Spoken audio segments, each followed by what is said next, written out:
किसी ने बड़े कमाल की बात कही है कि कर्म एक ऐसा रेस्टोरेंट है जहां ऑर्डर करने पर नहीं बल्कि वो मिलता है जो हमने पहले से पकाया होता है। नमस्ते दोस्तों, मैं हूं आरजे कार्तिक।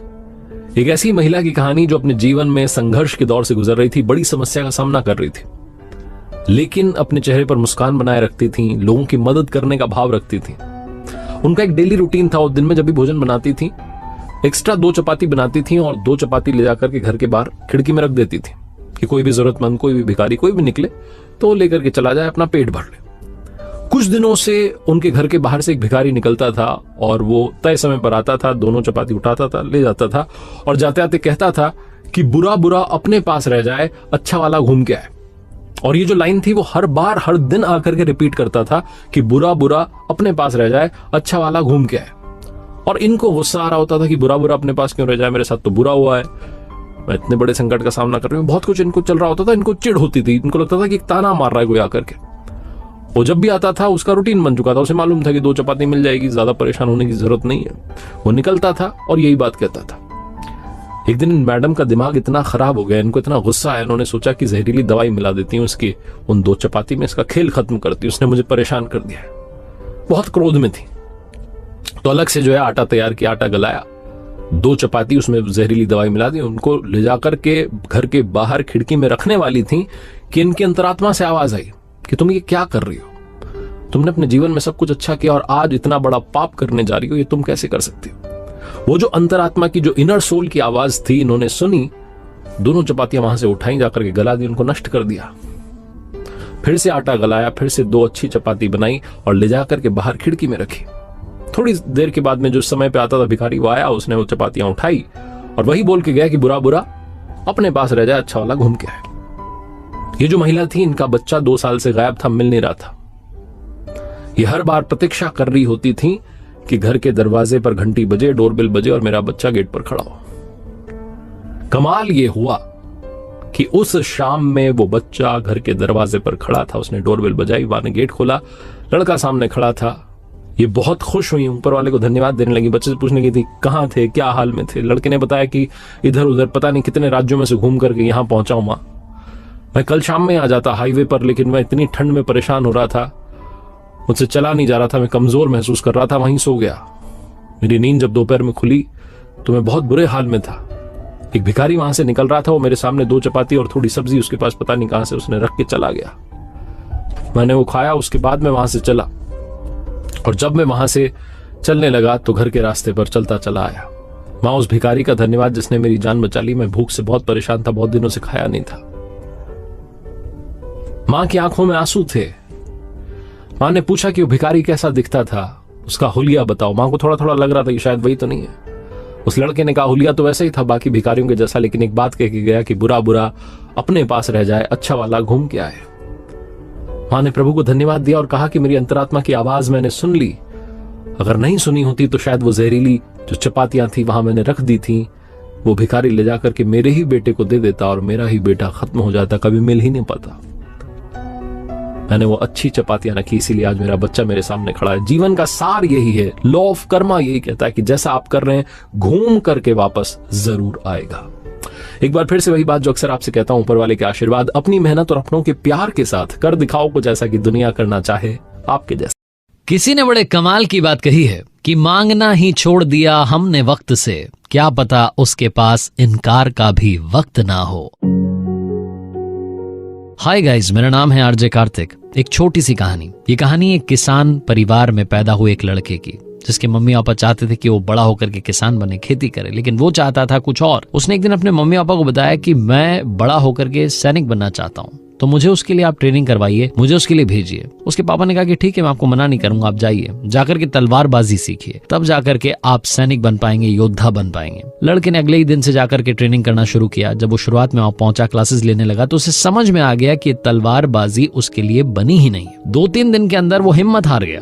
उसे लगा कि अब क्या किया जाए। वो मन में सपना तो था वॉरियर बनने का, योद्धा बनना है, सैनिक बनना है, लेकिन क्या करें। फिर उसे लगा कि क्यों ना बैकडोर एंट्री करते हैं, पीछे के रास्ते से जाते हैं। अब पीछे का रास्ता क्या था? उस सेना का जो सेनापति था वो इनके परिवार में किसी रिश्तेदार का दोस्त था।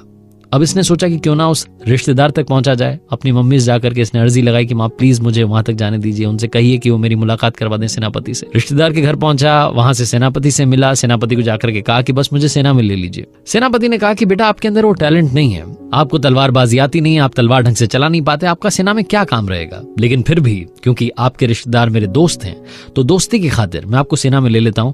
आप रिजर्व्ड फोर्स में रहेंगे, आपका काम नहीं होगा, आप बस आराम कीजिएगा, बहुत कम आप लोगों की जरूरत पड़ेगी, मुश्किल है कि आपकी कभी जरूरत भी पड़े। लड़का खुश हो गया कि चलो भाई सैनिक की वर्दी मिल जाएगी, काम भी नहीं करना है, युद्ध में भी नहीं जाना है, आराम करेंगे, आराम से रहेंगे, रिजर्व फोर्स के साथ रहेंगे। बहुत मुश्किल से कभी मौका मिलेगा युद्ध में जाने का, वो तब की तब देखेंगे। रिजर्व फोर्स में शामिल हो गया। साल पर साल बीतते गए। एक बार उस राज्य पर बहुत बड़ा हमला हुआ। अब सारी फोर्सेस, जितनी सेनाएं थी, सबको युद्ध के मैदान में उतरना था। ये लड़का भी मैदान में उतरा, तलवार चलानी आ नहीं रही थी, इसके चक्कर में बहुत बड़ी मुश्किल हो गई और शाम में इसे सेनापति के सामने पेश किया गया। सारे सैनिक इसको बुरी बुरी सुनाने लगे। सेनापति ने कहा कि ये तो बड़ा ही एम्बैरेसिंग मोमेंट है, क्या किया जाए, मैंने तो खुद इसे भर्ती किया। तो उसने उस लड़के को डांटते हुए कहा कि अब तुम सेना में नहीं रहोगे, अब तुम जाकर के महल की पहरेदारी करोगे, तुम आज से पहरेदार हो। लड़के को फिर से एक नया काम मिल गया, अब उसे पहरेदार बनना था। अब वो सोच रहा था कि ये तो बड़ा अच्छा हुआ, सेनापति से मैंने अर्जी लगाई थी तो सैनिक बना था, रिजर्व फोर्स में था, काश मेरी बात एक बार यहाँ के राजा से हो जाए, फिर तो कमाल ही हो जाएगा। साल पर साल बीतते गए, महल के सामने खड़ा हुआ पहरेदारी करता रहा, लेकिन कभी भी राजा से मुलाकात नहीं हो पाई। बूढ़ा हो चला था, सर्दी की शाम थी, पतली सी वर्दी पहन करके पहरेदारी कर रहा था। पता नहीं कहां से किस्मत चमकी, उस दिन राजा साहब वहां से निकले। उनके साथ में ज्यादा सैनिक नहीं थे तो उनकी भी नजर पड़ गई। एक पहरेदार ठिठुर रहा है, वृद्ध सा, बूढ़ा सा। राजा उसके पास आया और आकर के बोला कि आपको ठंड नहीं लग रही? तो उस पहरेदार ने कहा कि मुझे बड़ी ठंड लग रही है, लेकिन क्या करूं साहब, सालों से इसी वर्दी में सर्दी बिताता आ रहा हूं। राजा ने वादा कर दिया कि आप चिंता मत कीजिए, अभी मैं अंदर जाता हूं, वहां से आपके लिए एक अच्छा सा कंबल भिजवाता हूं। राजा साहब अंदर गए, व्यस्त हो गए, इस बात को भूल गए। सुबह सुबह सैनिकों ने जाकर के बताया कि राजा साहब, आपने जिस पहरेदार को वादा किया था कंबल पहुंचाने का, उसकी रात में ठिठुरने की वजह से, सर्दी में ठिठुरने की वजह से मौत हो गई है। राजा दौड़ा चला आया, आकर के देखता है पहरेदार की लाश पड़ी हुई थी और लाश के पास में मिट्टी पर उंगली से कुछ लिखा हुआ था। वहां लिखा हुआ था कि राजा साहब, मैं सालों से सर्दी में रात बिताते चला आ रहा था, लेकिन कल रात में आपने कंबल का वादा किया और उस वादे के चक्कर में मुझे ज्यादा ठंड लगने लगी। मुझे लगा कि कंबल आएगा और उसी वादे के चक्कर में, उसी वादे के सहारे में रात बिताता रहा। मैं कमजोर पड़ता गया और अब मेरी जान जा रही है। छोटी सी कहानी बहुत बड़ी बात सिखाती है। सहारे इंसान को खोखला कर देते हैं। सहारे लेना बंद कीजिए, खुद की ताकत को आजमाना शुरू कीजिए, तभी आप कमाल कर पाएंगे। आरजे कार्तिक बार बार कहता है, फिर से कहूंगा, कर दिखाओ कुछ ऐसा कि दुनिया करना चाहे आपके जैसा। लाइफ में कभी ना कभी एक बार तो आपको भी लगा होगा, अगर अभी नहीं लगा तो पहले लगा होगा। हो सकता है अभी भी आप सोचते हो कि जिंदगी में कोई ना कोई ऐसा है जिसकी वजह से मेरी ग्रोथ रुकी हुई है, कोई मेरे आसपास ऐसा है जिसने मेरा रास्ता रोक रखा है। हाय गाइस, मेरा नाम है आरजे कार्तिक। अगर आपको लगता है कि आपका रास्ता किसी ने रोक रखा है तो ये कहानी सिर्फ और सिर्फ आपके लिए है। एक बार एक प्राइवेट कंपनी के दरवाजे के बाहर नोटिस बोर्ड पर एक लेटर चिपका। सुबह सुबह जब एम्प्लॉइज पहुंचे तो देख करके शॉक्ड रह गए। उस लेटर पर लिखा था कि आज उनकी डेथ हो गई है जिनकी वजह से आपका रास्ता रुका हुआ था, जिन्होंने आपकी ग्रोथ रोकी हुई थी, आज वो हमें छोड़कर चले गए हैं। ऑफिस के कॉन्फ्रेंस हॉल में अंतिम संस्कार की क्रिया शुरू होगी। फ्यूनरल के लिए ले जाएं उससे पहले आप अंतिम दर्शन कर सकते हैं, वहां डेड बॉडी रखी हुई है। ऐसा करके पूरा उस पर लिखा हुआ था। जैसे जैसे एम्प्लॉय सुबह आ रहे थे, पढ़ रहे थे, शॉक्ड हो रहे थे। पहली बात तो उन्हें दुख हो रहा था कि उनमें से कोई एक चला गया, कौन चला गया पता नहीं चल रहा था। दूसरी बात, वो ये जानने के लिए उत्सुक थे, एक्साइटेड थे कि कौन है जिसने हमारा रास्ता रोक रखा था, जो यहां से चला गया, हमें छोड़ करके चला गया। सारे एम्प्लॉयज ने ये चेक करने की कोशिश की कि जल्द से जल्द मालूम चल जाए, लेकिन ऑफिस में तैयारी कुछ इस तरीके से की गई थी कि एक बार जो कॉन्फ्रेंस हॉल में जा रहा था, जब वो बाहर निकल रहा था तो दूसरे किसी व्यक्ति के संपर्क में आ नहीं पा रहा था। लाइन बड़ी लंबी लग चुकी थी, सिक्योरिटी बुलानी पड़ गई, धीरे धीरे एक करके लोग जाने लगे। जब वो अंदर जा रहे थे और जब बाहर निकल रहे थे तो उनके चेहरे पर उदासी थी, गमगीन थे। ऐसा लग रहा था कि उन्हें कोई बहुत बड़ा झटका लगा है।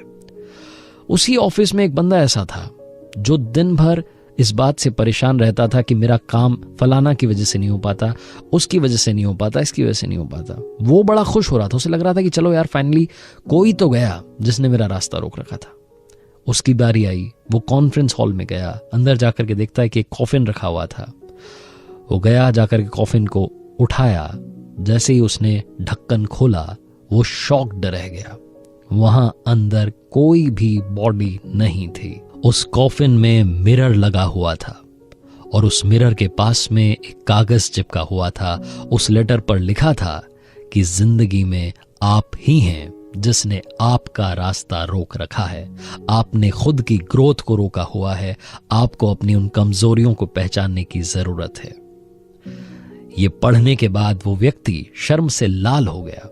उसे उस दिन समझ में आया कि वो दिन भर जो कमियां निकालता रहता था, आखिर में कमी तो उसी में थी। छोटी सी कहानी बहुत बड़ी बात सिखाती है। जिंदगी में कमी हर किसी के अंदर है। उस कमी को ढूंढना शुरू कीजिए, ना कि आप दिन भर ये कहते रहें कि हमारे ऑफिस में माहौल सही नहीं है, मैं पढ़ाई नहीं कर पाता क्योंकि घर का माहौल ठीक नहीं है, घर में शोर मचता रहता है।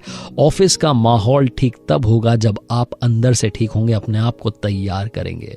जिंदगी में इंसान हमेशा अंदर की कमजोरियों से हारता है, इसलिए खुद को तैयार कीजिए और आसपास के माहौल को दोष देना बंद कीजिए, क्योंकि वो आप ही हैं जिसने अपना रास्ता रोक रखा है। आरजे कार्तिक बस यही कहेगा, कर दिखाओ कुछ ऐसा कि दुनिया करना चाहे आपके जैसा। किसी ने बड़े कमाल की बात कही है कि यूं ही नहीं होती जिंदगी में तब्दीलियां, रोशन होने के लिए मोम को भी पिघलना पड़ता है। हाय गाइस, मेरा नाम है आरजे कार्तिक। एक छोटी सी कहानी। ये कहानी है राजा विक्रम की। राजा विक्रम को अपने राज्य में उत्तराधिकारी का चुनाव करना था। बड़ा आसान होता अगर उनके बच्चे कम होते, लेकिन उनके 100 बच्चे थे। अब 100 बच्चों में से किसी एक को चुनना बड़ा ही मुश्किल टास्क था। रानी को भी सभी बच्चों से बराबर प्यार था, राजा को भी सभी बच्चों से बराबर प्यार था। रानी ने एक बार सुझाव दिया कि क्यों ना हम राज्य के टुकड़े कर दें, सब बच्चों में बराबर हिस्सा बांट दें।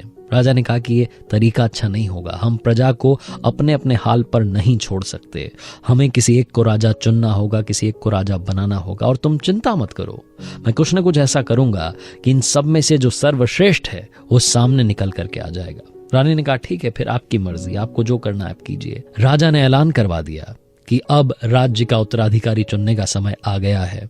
सभी राजकुमारों के लिए एक भोज रखा जाएगा और उसके बाद में उत्तराधिकारी का चुनाव कर लिया जाएगा।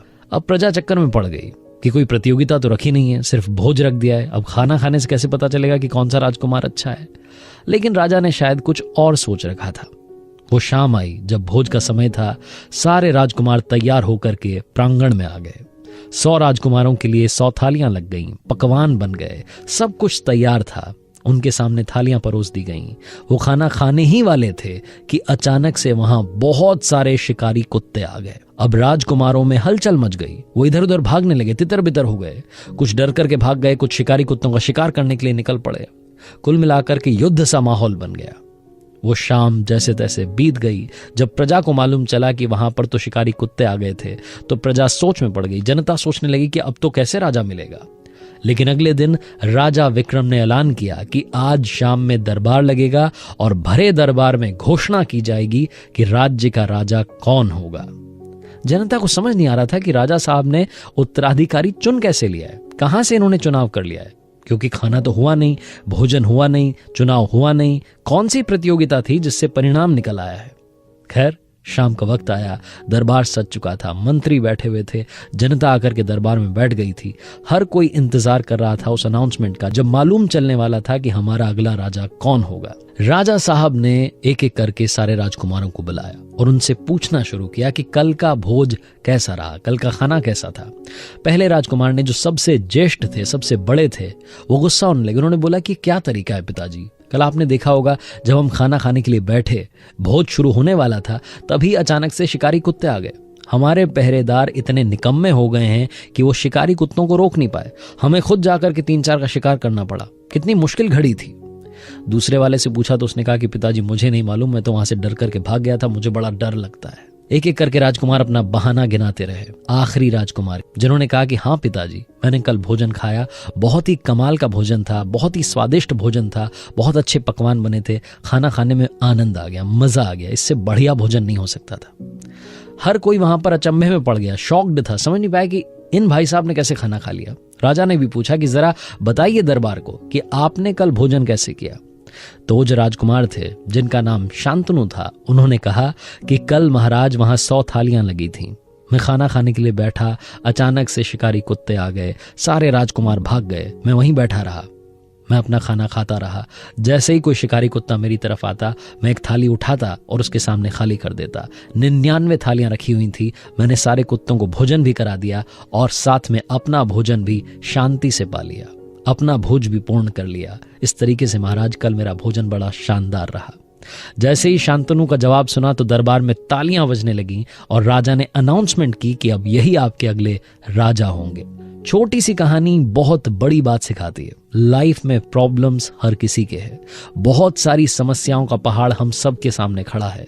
हम जिंदा हैं तब तक समस्याएं रहेंगी, जिस दिन समस्याएं खत्म हो जाएंगी शायद हम भी खत्म हो जाएंगे। इसलिए जिंदगी में समस्याओं से घबराना, उनके बारे में बात करना बंद कीजिए। बात करनी है तो प्रॉब्लम्स की नहीं, सॉल्यूशंस की कीजिए, आपको सॉल्यूशन जरूर मिलेगा। आरजे कार्तिक बस यही कहेगा, कर दिखाओ कुछ ऐसा कि दुनिया करना चाहे आपके जैसा। किसी ने बड़े कमाल की बात कही है कि जब तक आपका मन कैकेयी ना हो तब तक इस दुनिया में कोई भी मंथरा आपके कान नहीं भर सकती। नमस्ते दोस्तों, मैं हूं आरजे कार्तिक। राजा दशरथ को सबसे प्रिय जो रानी थी उनका नाम था कैकेयी। कैकेयी राजा दशरथ के साथ में युद्ध में भी जाती थी क्योंकि उनको युद्ध कौशल के बारे में भी काफी कुछ पता था। एक बार देवासुर संग्राम हुआ था, देवताओं और असुरों के बीच में संग्राम चल रहा था। तो देवराज इंद्र ने राजा दशरथ से कहा कि आप हमारी तरफ से आइए, सहायता कीजिए। राजा दशरथ वहां गए और एक तीर आकर के उनके सारथी को लग गया। तब उस रथ की सारथी बनी थी रानी कैकेयी। राजा दशरथ को 1-2 तीर लग चुके थे, खून बह रहा था। तो राक्षसों को चीरते हुए, उनको मारते हुए रानी कैकेयी उन्हें उस युद्ध भूमि से बाहर निकाल लाई थी, उनके प्राण बचाए थे। राजा दशरथ ने कहा कि मांगिए, आपको क्या वर मांगने हैं, आप 2 वरदान मुझसे मांग सकती हैं। तो रानी कैकेयी ने कहा कि नहीं, आपके प्राण बचाना मेरा कर्तव्य है, आप मेरे पति हैं। तब भी राजा दशरथ ने कहा कि नहीं, आप 2 वर मांगिए। रानी कैकेयी ने कहा कि अभी नहीं, अभी कुछ नहीं मांगना, कभी समय आएगा तो मांगूंगी। अब आते हैं उस समय पर जब महाराज दशरथ ये घोषणा कर चुके थे कि उनके सबसे बड़े राजकुमार राम का राज्याभिषेक होगा। प्रभु श्री राम का राज्याभिषेक होने वाला था। इस बात को सुनकर अयोध्या में हर कोई खुश था, प्रफुल्लित था। यह बात जब रानी कैकेयी को पता चली तो वो भी बहुत खुश हुई, क्योंकि वो भी राम को बहुत लाड करती थी, प्यार करती थी। लेकिन तभी उनके कक्ष में पहुंचती है मंथरा, जो जाकर के कैकेयी को कहने लगती है कि अगर राम राजा बन गए तो मां कौशल्या राजमाता बन जाएंगी और आप तो दासी बनकर रहेंगे। मुझ में और आप में क्या अंतर रहेगा। और कैकेयी के कान वो भरती चली गई, कहती चली गई कि आपका भविष्य मुझे अंधकार में दिख रहा है। तो कैकेयी ने पूछा कि समस्या तुमने बता दी, समाधान तो बताओ। तो समाधान बताते हुए मंथरा ने कहा कि याद करो, युद्ध में तुमने प्राण बचाए थे और राजा दशरथ ने तुमसे कहा था कि 2 वर मांगो, तुमने मांगे नहीं थे। आज वो समय है, वो दोनों वर मांग लो। तो कैकेयी ने पूछा कि बताओ क्या वर मांगने चाहिए। मंथरा ने कहा, पहला वर मांगो कि भरत का राज्याभिषेक हो, भरत अगले महाराज बने। और दूसरा मांगो कि राम को 14 साल का वनवास मिले। कैकेयी क्योंकि बहुत लाड करती थी राम जी से, तो कहने लगी कि राम को वनवास क्यों। तो मंथरा ने कहा कि अरे अगर राम यहां रह गया तो प्रजा उसके साथ है, कहीं विद्रोह ना हो जाए, कहीं भरत को सिंहासन से ना हटा दे, इसलिए अच्छा है कि उसे दूर ही कर दो। ये दोनों वर कैकेयी ने मांगे। राजा दशरथ परेशान हो चुके थे, लेकिन क्योंकि वचनबद्ध थे, उन्होंने ही वचन दिए थे, उन्हें वचन मानने पड़े। प्रभु श्री राम 14 साल के लिए वनवास में गए थे राजकुमार बनकर, जब लौटे तो प्रभु बनकर। भरत जी ने अपने जो भैया के खड़ाऊ थे उन्हें सिंहासन पर रख दिया, वो खुद बाहर, राज्य के बाहर एक छोटी सी कुटिया में रहने लगे। ये सारी रामायण हुई क्यों? क्योंकि मन कैकई सा हो गया था और एक मंथरा आकर के कान भर के चली गई। ये छोटी सी कहानी का सार ये है कि हमारे आसपास भी ऐसी मंथराएं होती हैं, लेकिन हमें अपने मन को कभी कैकई नहीं होने देना है। हमें अपने मन को कभी भी उनके बहकावे में नहीं आने देना है, तभी हम लाइफ में सक्सेस पाएंगे, वरना इतनी सारी परेशानियों से घिर जाएंगे कि समझ में नहीं आएगा क्या करें। एक बार फिर से बस वही बात कहता हूं जो हमेशा कहता हूं, ऊपर वाले के आशीर्वाद, अपनी मेहनत और अपनों के प्यार के साथ कर दिखाओ कुछ ऐसा कि दुनिया करना चाहे आपके जैसा।